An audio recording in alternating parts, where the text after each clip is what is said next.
Aloha and welcome to this edition of Community Chat with Central Pacific Bank.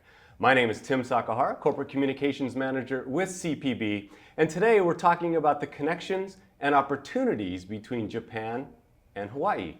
And today I'm honored to welcome Mr. Raymond Wong as our guest. Thank you very much for being here and joining us today. Well, so let's begin because there's certainly a mutual love and respect between Japan and Hawaii, and it has been that way for a little bit. But what factors would you say have helped strengthen that bond between Hawaii and Japan? I think Japan-Hawaii is really the basis of good Japan-US relationship.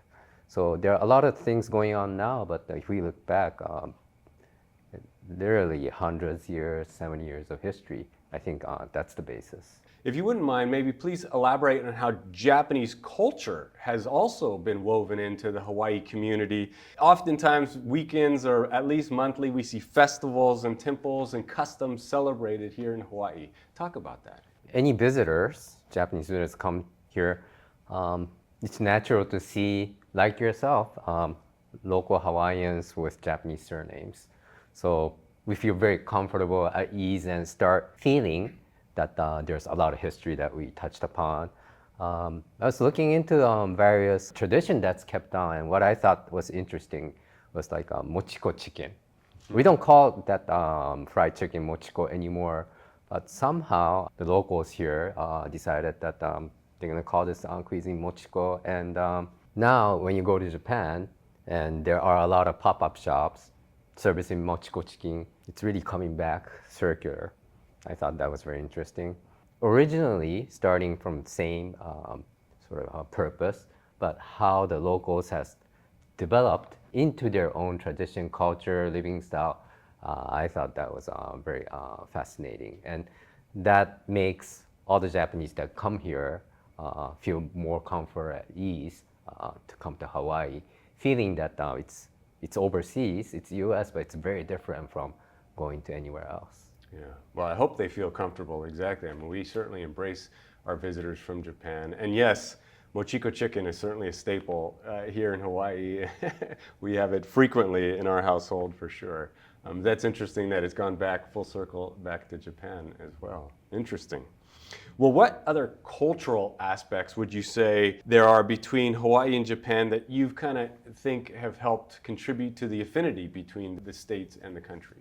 I must mention about hula dance tradition of Hawaii, and was looking into it, and apparently estimate 600,000 to close to 1 million sort of hula dance lovers in Japan, having their own classes, community.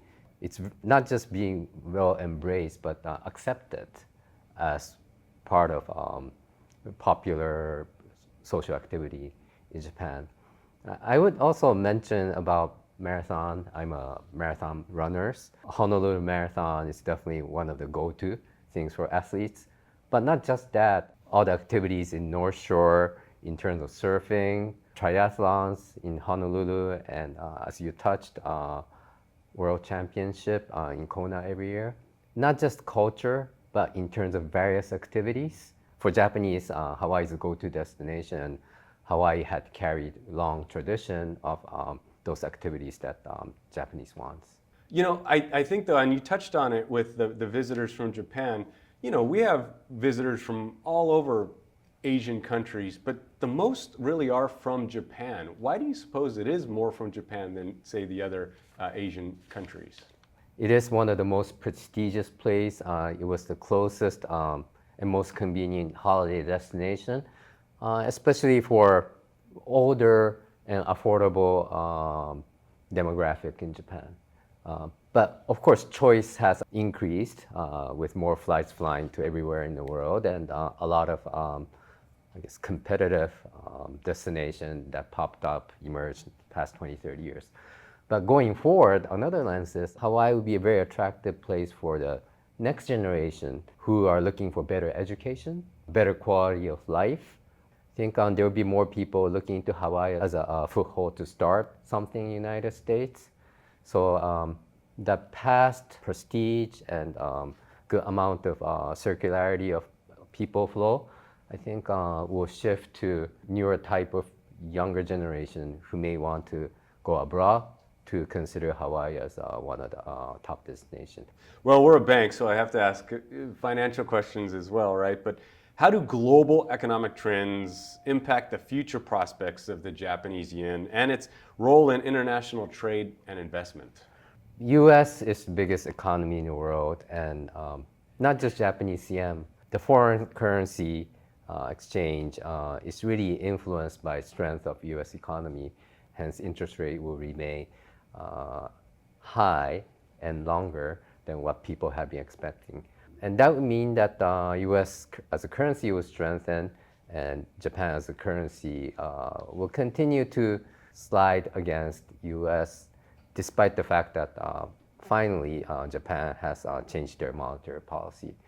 In terms of direction, I personally believe that there's more reason for current trend to continue.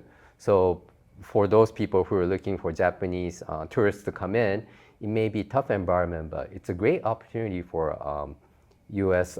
residents or even Hawaii people to think about Japan as a possible destination of investment or doing business opportunity. Because in Japan, the domestic spending is actually picking up, wages are finally going up. So once there are products or services that arrives to Japan, they'll consume domestically. It's just a bit of difficult environment for them to go overseas and do things right now. Well, it is exciting time. I mean, there is opportunities there between Hawaii and Japan and in Japan. Central Pacific Bank is certainly a part and proud to be part of those efforts as well. Well, I know you're on vacation, so I don't want to take too much of your time, but Mr. Raymond Wong, thank you so much for sharing your insights, and please, I hope you enjoy your time back here in Hawaii. Thank you, Tim, and thank you very much, everyone, for letting me speak about Japan and anything that I can do and help to Central Pacific Bank customers. Happy to help. Thank you very much. Well, thank you very much. Thank you, everyone, and yeah, we'll see you next time on the next edition of Community Chat with Central Pacific Bank.